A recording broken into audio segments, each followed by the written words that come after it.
நாம் எல்லாரும் வெறும் தண்ணீர் நிறைந்த உடம்பாக இருக்கிறோம். உடலுக்கு நமக்கு எவ்வளவு பெர்சன்டேஜ் தண்ணி, வாட்டர் கண்டென்ட் எவ்வளவு? 72.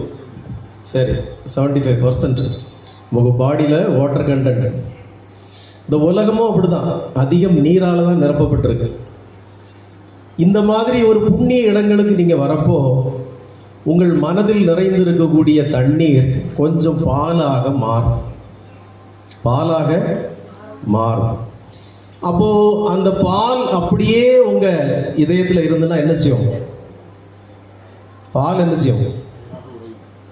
கெட்டு போயிடும். பால் கெட்டு போயிடும், சீக்கிரத்துல கெட்டு போயிடும், திரிஞ்சு போயிடும். காய்ச்சா திரிஞ்சு போயிடும், இல்லைன்னா பால் கெட்டு போயிடும். அப்போ இந்த பாலாக இருக்கிற உங்களை இந்த சத்சங்கங்கள் மூலம், இந்த மாதிரி சத்சங்கம் பேசச்சுல கொஞ்சோண்டு உரைய அந்த பாலில் ஊற்றி விட்டுறது தான் நம்ம வேலை. என்ன பண்ணுறோம்? நீங்கள் இங்கே வரப்போ வெறும் பாலாக கிடக்கிற உங்கள் இதயத்தில் கொஞ்சோண்டு உரைய, மோர் உரைய அப்படி ஊற்றி விட்டுறது நம்ம வேலை. நீங்கள் என்ன பண்ணணும்? உங்கள் வீட்டில் போய், உங்கள் ஆற்றுல போய் அந்த மோரை நல்ல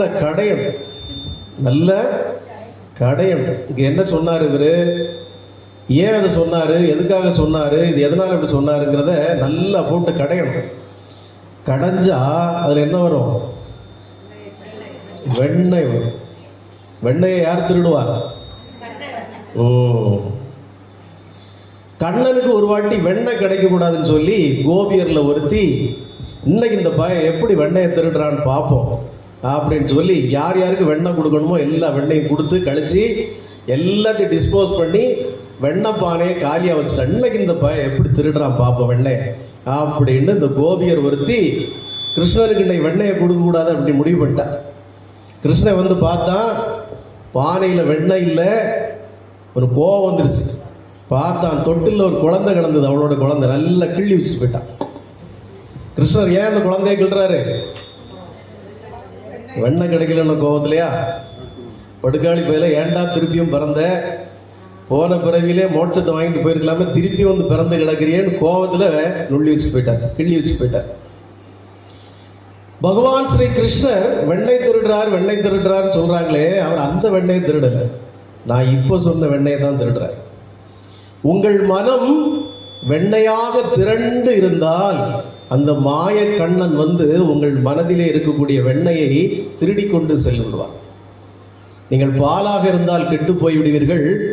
அதை இந்த சத்சங்கங்களை கேட்பதன் மூலமாக கொஞ்சோண்டு உரையை நாங்கள் ஊற்றி விட்டோம்னா நீங்கள் வீட்டில் போய் அதை நாமத்தாலும் சத்சங்கத்தாலும், இப்போ கோயம்புத்தூர்ல இருந்துலாம் நிறைய பெண்கள் எனக்கு ஃபோன் பண்ணி, சாமி உங்கள் சத்சங்கத்தை நாங்கள் திருப்பி கேட்குறோம் அப்படின்னா. பரவாயில்லம்மா, எங்கள் பக்தர்கள்லாம் ஒரு வாட்டி கூட கேட்க மாட்டாங்க வீட்டில் போய், அவங்களுக்கு இது நேரம் இல்லை. அவங்க இங்கேருந்து கேட்குறதே பெரிய விஷயம், அவர் வீட்டில் போய் எங்க திருப்பி கேட்குறது. அங்கே உள்ள ஆம்பளைங்கள்ட்ட இந்த குருஜியோட நம்பர் எங்களுக்கு தாங்கன்னு ஒரே சண்டை. அவங்கெல்லாம் அந்த சாமியோட நம்பர் எங்களுக்கு தாங்க அப்படின்னு. அப்போ இவங்கெல்லாம் அவர்கிட்ட வேற எதுவும் பேசக்கூடாது, சாமியை பற்றி எதுவும் சந்தேகம்னா மட்டும் பேசாங்க. வேற எதுவும் வளவளான்னு ரசத்துல ஏன் உப்பு குறவா போட்டு, சாம்பார்ல ஏன் மிளகா போட்டுன்னு எதுவும் பேசக்கூடாது அப்படின்னு சொல்லி நம்பர் கொடுத்துருக்காங்க. நாலஞ்சு பெண்கள் எனக்கு ஃபோன் பண்ணி, சுவாமி உங்க சத்சங்கத்தை தான் நாங்கள் திருப்பி கேட்போம் அப்படின்னாங்க. திருப்பி கேட்டு அந்த உரை ஊற்றிய பாலை, மோரை நீங்கள் நன்றாக, தயிரை நன்று கடைந்தால் வெண்ணையாக திரண்டு விடும். அந்த வெண்ணையை பகவான் திருடி கொண்டு போய் அதை நெய்யாக மாற்றி அவருக்கு அவரே அபிஷேகம் செய்து கொண்டு அந்த கெட்டு போகாத நெய்யாக உங்களை வைத்துக் கொள்வார். உங்கள் ஆன்மா வெண்ணையாக திரண்டு வருவதைத்தான் கிருஷ்ணர் வெண்ணையை திருடுவார்னு சொல்றார். அந்த வெண்ணையாக நீங்க இருக்கணும். அப்படி நீங்க வெண்ணையாக மாத்தலைன்னா பகவான் என்ன பண்ணுவாரா? பகவான் வந்து உங்களை சபிப்பார். இந்த பிள்ளையை கிள்ளி விட்டார்ல, இது மாதிரி சபித்துருவார்.